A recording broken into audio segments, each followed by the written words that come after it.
एक देहाती नौजवान ने अपनी बिरादरी की एक शरीफ, पर्दादार, बाअखलाक और दीनदार लड़की से शादी की।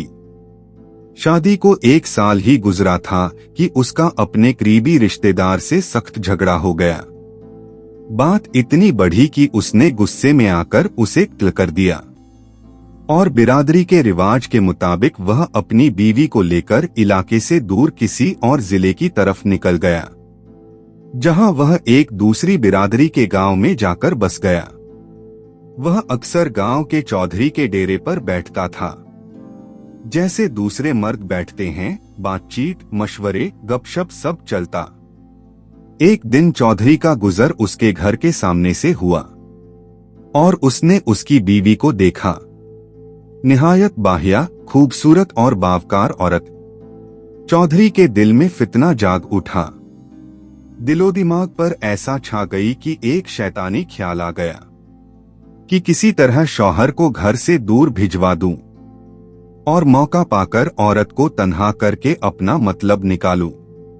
चौधरी डेरे पर आया। सब बैठे थे, उनमें वह नौजवान भी था। चौधरी ने कहा, मुझे पता चला है कि फला इलाके में बहुत अच्छी चरागाह है। मैं चाहता हूं कि 4 आदमी भेजूं जो जाकर देखाएं। उसने 4 अफराद मुंतखब किए और उनमें वह नौजवान भी शामिल था। चारों रवाना हो गए। जगह दूर थी, 3 दिन का रास्ता था। रात को चौधरी ने मौका देखा और चुपके से उसके घर की तरफ चल पड़ा।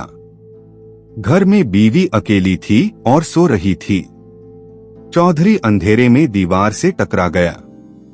जोर की आवाज हुई। औरत जाग गई और डरते हुए बोली, कौन है? चौधरी बोला, मैं हूं, वही चौधरी जिसके गांव में तुम लोग आए हो। औरत बोली, खैरियत है चौधरी साहब, इस वक्त क्या काम पड़ गया? चौधरी बोला, जब से तुम्हें देखा है दिल बेचैन है।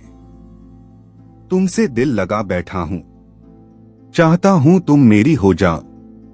औरत ने पूरे वकार से जवाब दिया, ठीक है, अगर वाकई तुम चाहते हो तो पहले मेरे एक सवाल का जवाब दो। अगर सही दिया तो फिर जैसा कहोगे वैसा होगा। चौधरी ने खुश होकर कहा, पूछो, शर्त मंजूर है। औरत ने कहा, जैसे गोश्त खराब होने से बचाने के लिए उस पर नमक छिड़का जाता है, तो बताओ अगर नमक ही खराब हो जाए तो उसे कौन ठीक करेगा? सोच कर आना, जल्दी नहीं है। चौधरी रात भर सोचता रहा मगर समझ न सका। अगले दिन डेरे पर सब लोग बैठे थे। अचानक सबसे वही सवाल पूछा। हर एक ने अपनी समझ से जवाब दिया मगर चौधरी मुतमिन न हुआ। डेरे में एक बुजुर्ग बैठे थे, बड़े समझदार, दीनदार और अक्ल वाले। वह खामोश रहे। जब सब चले गए तो वह बैठे रहे। चौधरी ने उनसे कहा, तुमने क्यों जवाब नहीं दिया? बुजुर्ग बोले, मैं अकेले में बात करना चाहता था। यह सवाल दरअसल एक पुरानी हिकमत का शेर है। ए कौम के अक्लमंद लोगों, ए मुआशरे के नमक, अगर नमक ही खराब हो जाए तो उसे कौन ठीक करेगा? और अगर मैं गलत नहीं समझा तो तुमने एक बाइज्जत, बापर्दा और दीनदार औरत पर गलत नजर डाली, लेकिन उसने तुम्हें इज्जत दी, तुम्हें शर्मिंदा नहीं किया, नहीं तुम्हें बदनाम किया। बस एक सवाल करके तुम्हें तुम्हारे ज़मीर से टकरा दिया। वह कहना चाह रही थी, जब गोश्त खराब होता है तो नमक उसे बचा लेता है, लेकिन अगर खुद नमक ही खराब हो जाए तो फिर क्या होगा?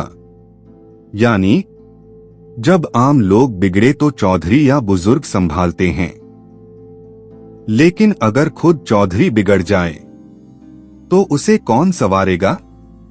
यह सुनकर चौधरी का दिल कांप गया। शर्मिंदगी से सर झुक गया।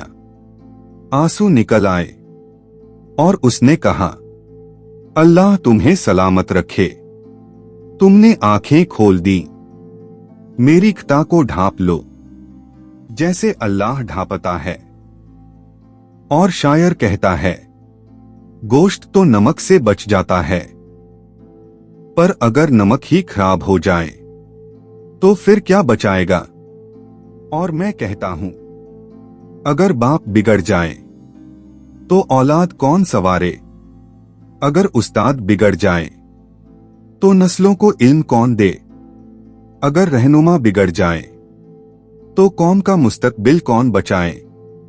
दानाओं की मजलिस में बैठो, नादानों की सोहबत में सिर्फ दिल ही नहीं नस्लें भी बर्बाद हो जाती हैं।